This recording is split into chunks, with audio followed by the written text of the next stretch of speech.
নমস্কাৰ বন্ধু বান্ধৱীসকল, আজি আপোনালোকৰ কাৰণে এটা নতুন ভিডিঅ' লৈ আহিছোঁ, যিটো আহিছে পঞ্চায়তৰ পৰা এটা নতুন চাকৰি আহিছে, যিটো কেৱল 10 পাছ কৰিলে আপোনালোকে পঠাব পাৰিব। তেতিয়াহ'লে আমি জানো আহক আজি এই ভিডিঅ'টোৰ দ্বাৰা কেনেকৈনো আপুনি কি এপ্লাই কৰিব লাগিব, কিমান পোষ্ট আছে, কোনটো বিভাগত, গোটেইখিনি আমি জানো আহক আজি। তেতিয়াহ'লে আহক তেন্তে ভিডিঅ'টো আমি গোটেইখিনি চাওঁ আহক। PNRD Assam Recruitment 2021 পঞ্চায়তৰ পৰা অহা এইটো এটা পোষ্ট, যিটো হৈছে গ্ৰেড 4 পিয়ন হেডকোৱাৰ্টাৰ।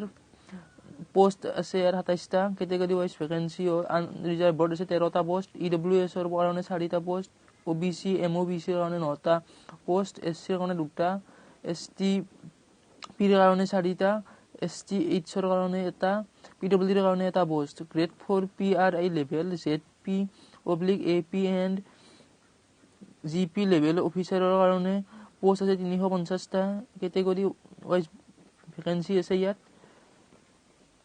আনৰিজাৰ্ভৰ কাৰণে আছে 130টা পোষ্ট, EWSৰ কাৰণে আছে 35টা পোষ্ট, OBC MOBCৰ কাৰণে আছে 95টা পোষ্ট, SCৰ কাৰণে আছে 14টা পোষ্ট, STৰ কাৰণে আছে 34টা পোষ্ট, STৰ কাৰণে আছে 18টা পোষ্ট, PWDৰ কাৰণে আছে 14টা পোষ্ট। আৰু ইয়াৰ পে স্কেল হ'ব 12,000ৰ পৰা 52,000 প্লাছ গ্ৰেড পে হ'ব 3,900 টকা। Eligibility ক্ৰাইটেৰিয়া হ'ল ইয়াৰ কাৰণে কেণ্ডিডেট ইণ্ডিয়াৰ চিটিজেন হ'ব লাগিব, আৰু ইয়াত ordinary resident of Assam and should register his and her name in any of the Employment Exchange of Assam। মানে ইয়াত অসমত যিকোনো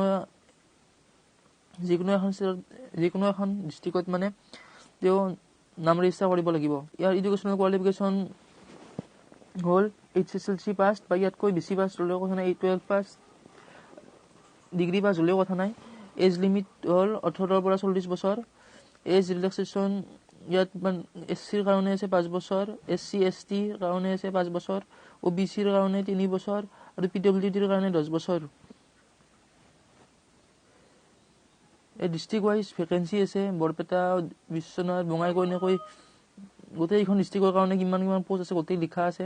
আপোনালোকক মই অফিচিয়েল নটিফিকেশ্যনটো দি দিম, যিটো গোটেইখিনি আপোনালোকে চাব পাৰিব।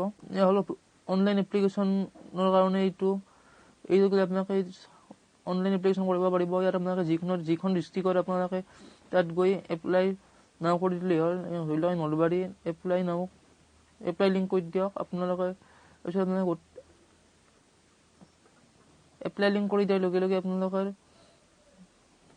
প্ৰথম এইটোত আহি যাব, পাৰ্চনেল ইনফৰমেশ্যনত আহি যাব, ধৰ এডুকেশ্যনেল কোৱালিফিকেশ্যন আহি যাব।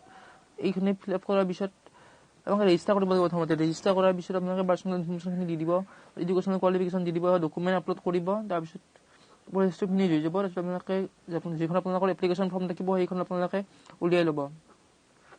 এইটো হ'ল এডভাৰটাইজমেণ্ট, এইটো ক'ত কিমানটা পোষ্ট আছে গোটেইখিনি লিখা আছে, আপোনালোক মই ডিছক্ৰিপশ্যনত দি দিম, আপোনালোকে চাই ল'ব। যদি আপোনালোকৰ এই ভিডিঅ'টো চাই ভাল লাগিছে তেতিয়াহ'লে আপোনালোকে লাইক, শ্বেয়াৰ আৰু ছাবস্ক্ৰাইব কৰিব, আৰু কমেণ্ট কৰি জনাব আপোনালোকক কেনেকুৱা ধৰণৰ ভিডিঅ' লাগে।